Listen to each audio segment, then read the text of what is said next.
Una vez más, bienvenidos en esta mañana a la clase de ciudadanía. Vamos a irnos directamente a la clase, pues a trabajar, para ver si nos levantamos de esos ánimos.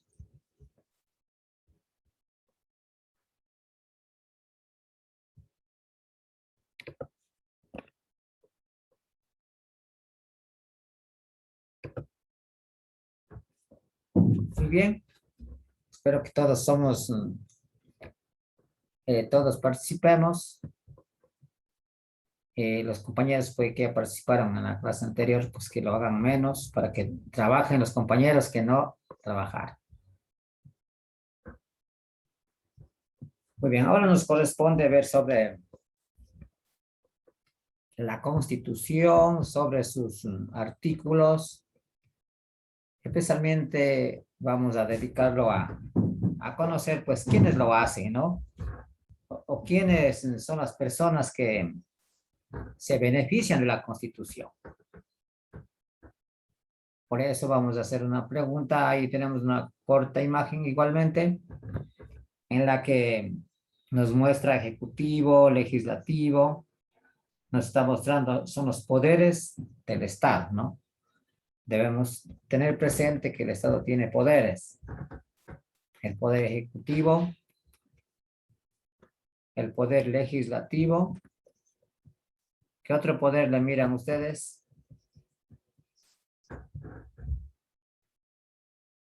A ver, vamos leyendo. El Poder Judicial, Ya el poder judicial y el otro. el electoral, Muy bien. Y tenemos otro que es el poder del pueblo. La participación ciudadana.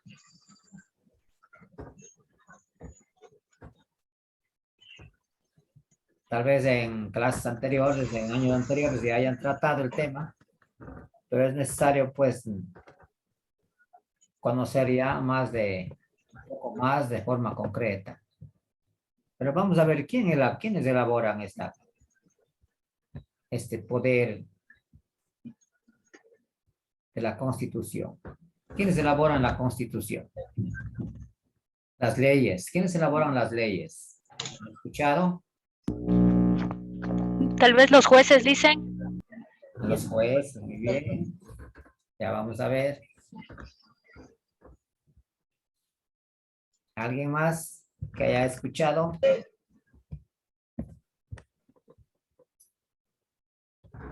Presidente. Ya, el presidente, muy bien. ¿Alguien más? ¿Alguien más? Verán que todos los días se cumplen leyes, ¿no? Tenemos que tener claro quiénes la hacen y el beneficio, ¿no? Para quiénes tenemos que cumplir esas leyes. Los ciudadanos. Muy bien, las leyes son creadas para los ciudadanos, ¿no?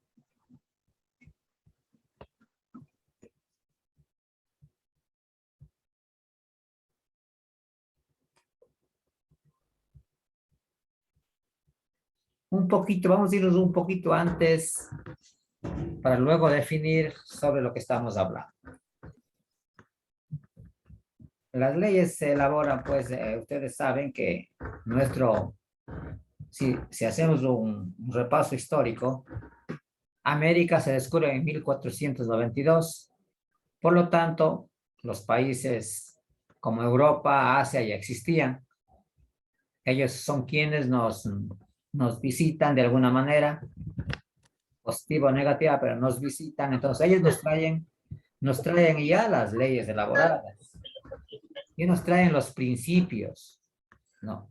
¿Qué hacen los países conquistados? Continuamos bajo esa normativa, bajo esas leyes creadas ya. Y también igual hay organismos que crean normativas, crean leyes. Especialmente, no sé si con ustedes alguna vez ya lo vieron, sobre la Primera Guerra Mundial, Segunda Guerra Mundial. En las guerras se violan leyes, ¿no es cierto? Se violan todas las leyes el derecho a la vida, el derecho al no matar, no existe. Entonces, por eso ustedes se dan cuenta que hayan escuchado la Primera Guerra Mundial, donde mueren muchísimos millones de personas, la Segunda Guerra igualmente. En vista de estas catástrofes humanas, o hecatombes, como se pueden llamar, en donde mueren millones de seres, quizá por intereses políticos, ¿no? Intereses de los que producen armas, temas de análisis, ¿no? Análisis más amplio, pero más o menos vemos, ¿no? A raíz de eso, surgen personas intelectuales, quienes dicen debemos elaborar una ley, ¿no? Las leyes. Entonces, si no, nuestra constitución, vamos a ir repasando la constitución de la República, unos cuantos artículos nada más, pero que están basados en los decretos internacionales. Lo que se hace acá es tratar de copiarlos, adaptarlos a nuestro contexto ecuatoriano, o digamos contexto de quienes nos gobiernan, y luego pues nosotros llevarlo a la práctica. Como ya dijeron ustedes, es el pueblo quien cumple las leyes. Muy bien, las leyes son creadas por el pueblo, para la armonía del pueblo, ¿no? Para la armonía. Entonces, por eso vamos a tener una pequeña introducción que dice los derechos humanos. Es una organización asimismo creada, una organización universal. Los derechos humanos, la lista de los derechos humanos universales está recogida en los 30 artículos que ratificó la Asamblea General de la Organización de las Naciones Unidas, que se llama la ONU, ¿no? La ONU es la Organización de las Naciones Unidas. En resolución en el 2017 dice, del 10 de diciembre de 1948. Perdón, es el artículo. En París, tras la Segunda Guerra Mundial, y que dio vida a uno de los documentos más importantes de la historia de la humanidad, la Declaración Universal de los Derechos Humanos, ¿no? Entonces se trabajó posterior a la Segunda Guerra Mundial. Les invito pues a ustedes de un momento que tengan, que les quede de tiempo, vean cómo fue la Guerra Mundial, sus causas, sus consecuencias, ¿no? Que se hizo necesario declarar estos derechos de los seres humanos. ¿Por qué deben morir personas inocentes, no? Por la ambición, por el poder. Entonces, miremos esto. Es la razón por la que se crean los derechos universales. Y en estos derechos, entre muchísimos derechos que tenemos todos los seres humanos, nacemos libres e iguales en dignidad y derechos, y dotados como están de razón y conciencia. Deben comportarse fraternalmente los unos con los otros. O sea, eso es uno de los decretos de los derechos nuestros. Nacemos libres, iguales en dignidad y derechos. O sea, aquí no se puede dejar al margen a nadie. Puede ser de donde sea. Puede ser un chino, puede ser un ecuatoriano, un japonés, norteamericano, ¿no? Todos tenemos derecho.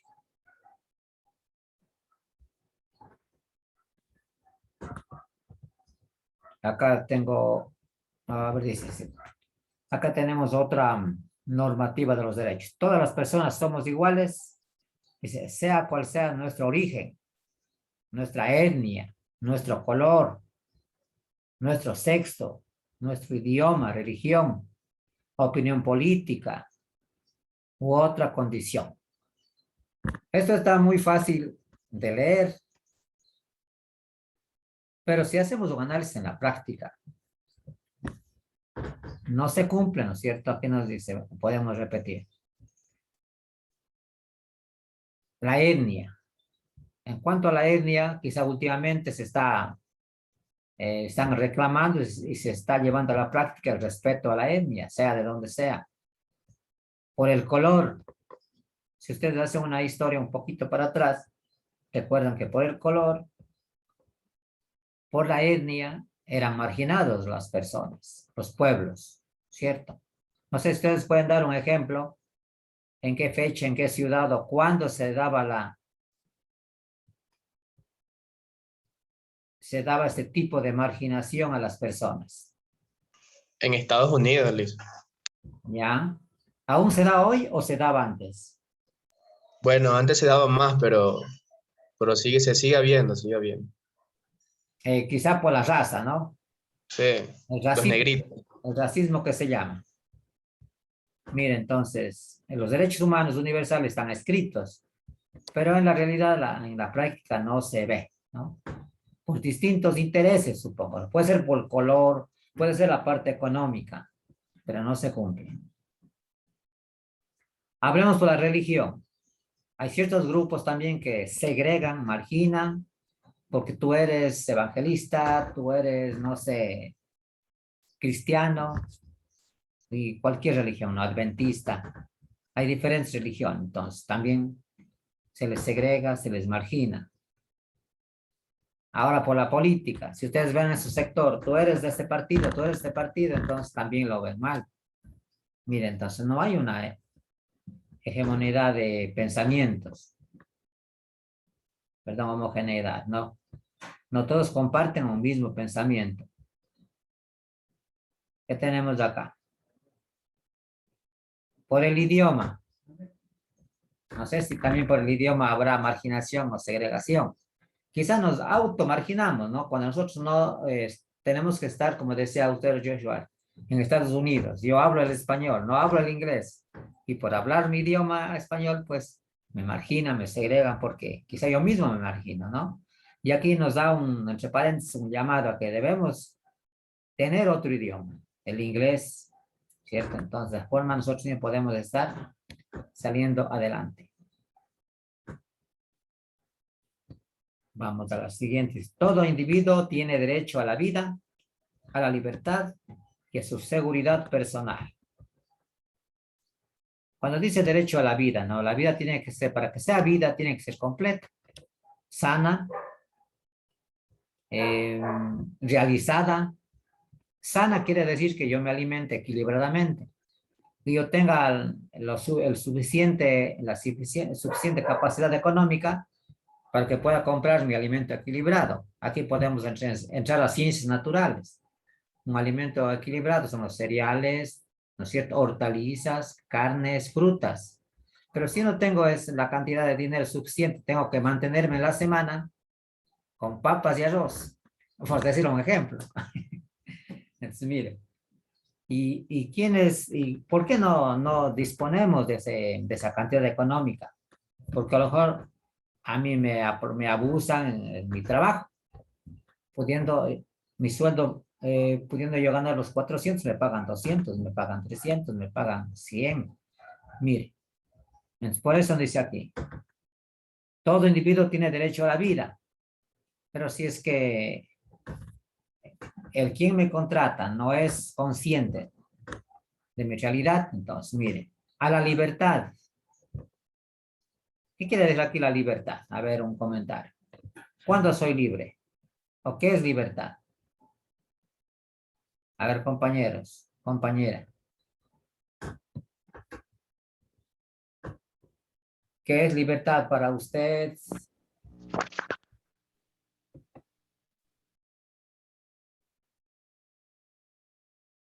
A ver, ¿quiénes tenemos aquí? A Maritza ya nos ha hablado. Pedro, a ver, Pedro, ¿qué entiende usted por libertad? ¿Qué es la libertad? Cuando no estamos obligados a hacer algo que nos gusta. Ya, decida por usted mismo, ¿no? La libertad también tenemos que recordar que tiene límites. No sé si ustedes en su barrio vienen personas o alzan el volumen en sus casas a altos decibeles, que ustedes no pueden ni conversar, ¿cierto? Entonces, su libertad termina en donde comienza la del otro. Entonces, hay que pensar que no solo soy yo. Hay muchas personas que utilizan motos, van haciendo tremenda bulla por las calles, entonces no piensan en los otros. La libertad no quiere decir libertinaje. La libertad es respeto hacia la otra persona. La seguridad personal. ¿Habrá hoy seguridad personal? ¿Qué nos dice Narcisa? ¿Se siente segura usted en su casa, en su barrio, en su ciudad?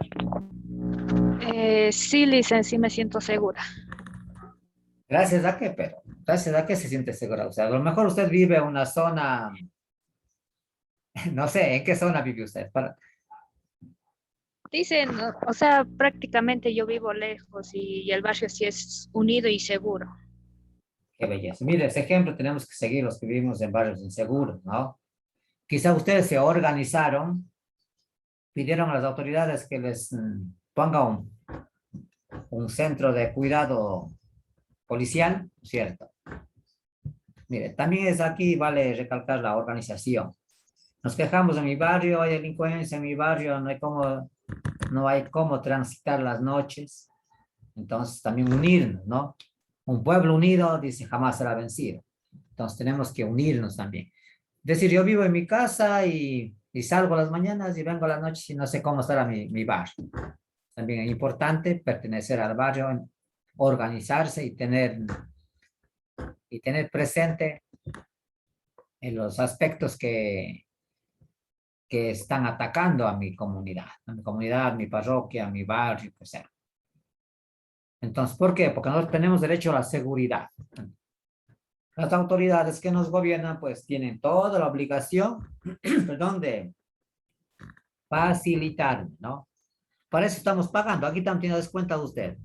Cuando va a sacar una cédula, ¿cuánto le cobran? Cuando usted parquea un carro en el centro, ¿cuánto le cobran? Cuando usted está pagando de la luz, ¿cuánto le cobran? Hay muchísimos impuestos, ¿eh? Tenemos que ser conscientes. Nosotros trabajamos una parte para nosotros, otra parte para devolver al Estado. Entonces el Estado nos debe, ¿qué nos debe? Nos debe directamente, pues, esto, seguridad, ¿no? Seguridad, a través de la policía, del ejército, a través de calles, también las calles, el agua, todos los servicios básicos, ¿sí? Porque en cada uno de los servicios nos están cobrando. Por lo tanto, hasta el recolector de basura. Todo hemos pagado nosotros. Nos cobran a través de impuestos, ¿no es cierto? ¿Somos conscientes de eso? ¿Qué nos dice Pedro? Sí, siempre repetía pregunta. Verá, a través de diferentes cobros que nos realizan a nosotros, del predio, nos cobran de la luz, del agua, teléfono, bueno, una cantidad de insumos que ocupamos. Ahí están los impuestos que nos cobran. Por lo tanto, esos impuestos deben revertirse en la comunidad a través de los servicios, decía, de seguridad, ¿cierto? De unas buenas calles, de un buen alumbramiento. Nosotros tenemos que reclamar, eso es la seguridad, eso era el campo de acción que estamos hablando en este momento, sobre la seguridad. Todos tenemos derecho a vivir con la seguridad personal, nos decía. Entonces, yo le preguntaba a usted, si es consciente usted de que nosotros tenemos toda la obligación de reclamar si no vivimos seguros, no en un barrio. ¿Tenemos o no tenemos derecho a reclamar? Sí tenemos derecho de reclamar. Muy bien. ¿En su barrio son organizados? Sí, sí están. El otro día entraron a robar y la gente organizó todo eso. Llamaron al policía, todo. Bien.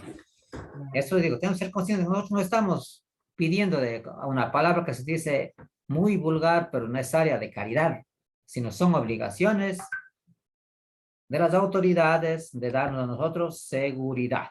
Pero también ustedes no se expongan al peligro. Yo he visto a mucha gente que noche camina con ropa oscura. Ahí no hay seguridad, puede atropellarle un carro, una bicicleta, una moto, tiene que ponerse ropa que le vean, ¿no? Un color que le vean en la noche, las luces. Y como conocemos que nuestra ciudad no es tan segura, pues, o el lugar donde ustedes viven, andar también no muy noche y por zonas no, que no haya la delincuencia. Nos sirve esta clase también para prevenirnos aquello, ¿cierto? Debe ser algo muy útil para el diario, las clases. ¿Qué dice acá? Nadie está sometido a esclavitud ni a servidumbre. No sé cómo pueden ustedes definir. ¿Quién me ayuda a definir esto?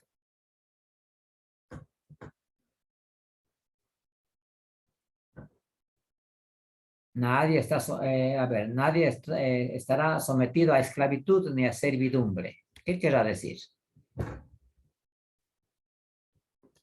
Que nadie es obligado a hacer nada o algo.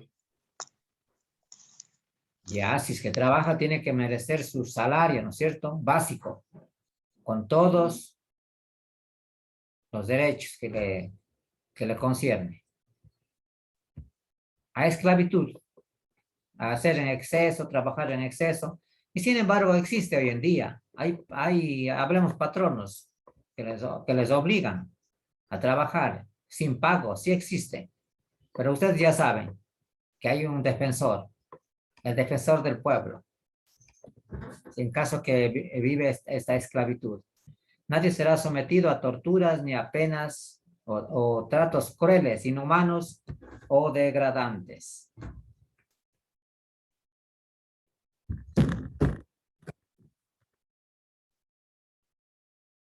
A esta hora se acaba a las 10, ¿no es cierto? Nos quedan pocos minutos. Mire, estos son temas de análisis de cada uno de nosotros. Nadie será sometido a las torturas ni a penas o tratos crueles o inhumanos degradantes.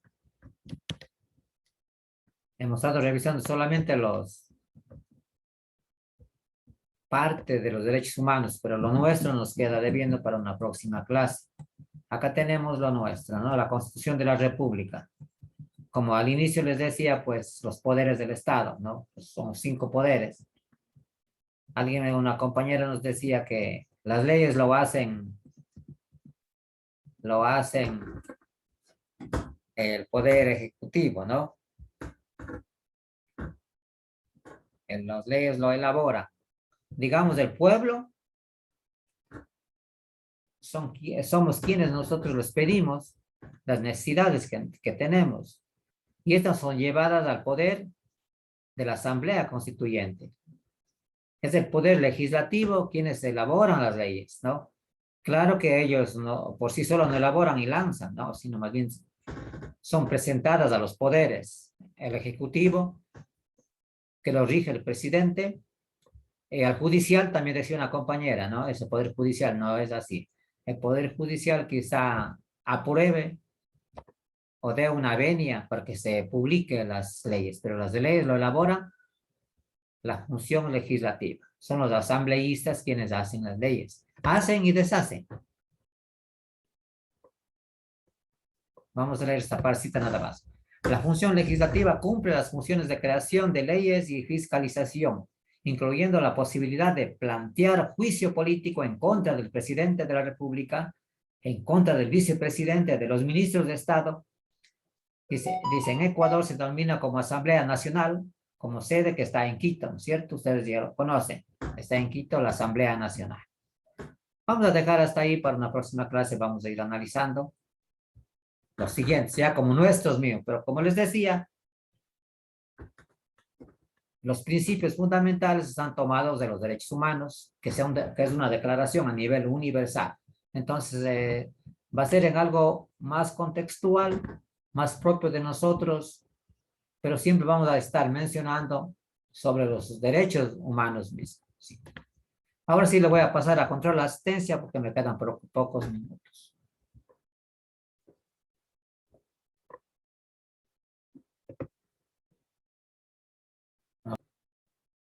Bueno, muchísimas gracias por su participación. Los dejo para que reflexionemos sobre nuestros derechos, ¿no? Y para quien ya van a tener una próxima clase, pues para que se prepare. Muchísimas gracias, un gusto compartir. Que tengan una linda semana. Gracias, Lisa. Gracias, profe. Igualmente.